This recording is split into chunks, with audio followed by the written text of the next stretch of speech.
Alright, you guys, check out my super awesome Hot Wheels drag racing track.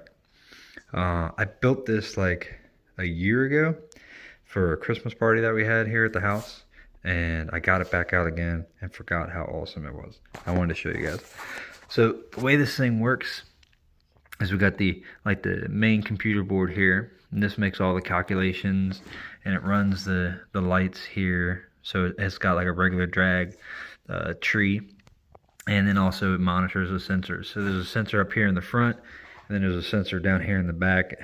And don't mind this part of the track is missing. I got to buy a couple more pieces because over the period of last year it got all warped, and then I tried to heat it up and ended up melting it. So I just got to buy some new pieces. Anyway, so here's the front sensor. So when you push this plunger here, the Hot Wheels car comes out.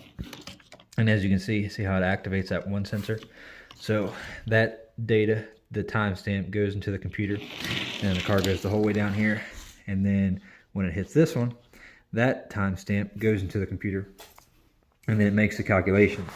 And then once both cars, have crossed their sensors, it'll come into the computer and it'll tell you actually who won, how fast the car was traveling, and all that good jazz based on the distance and whatnot. It'll even tell you if they red light. So watch this stuff.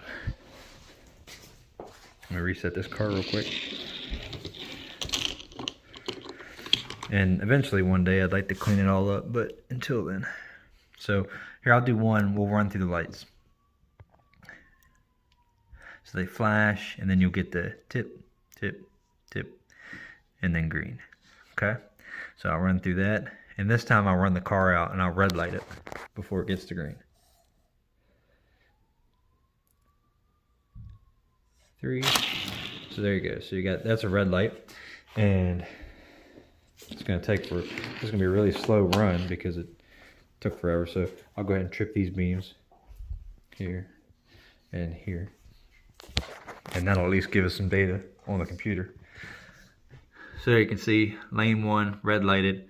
I think that's like a half second here, so negative 598. It took me 5 seconds or almost 6 seconds to get down the track, and based on when I left to when I got to the end of the track is about 3 miles an hour on average. Even though I stopped, it just kind of averages the amount of time it takes to get down the track.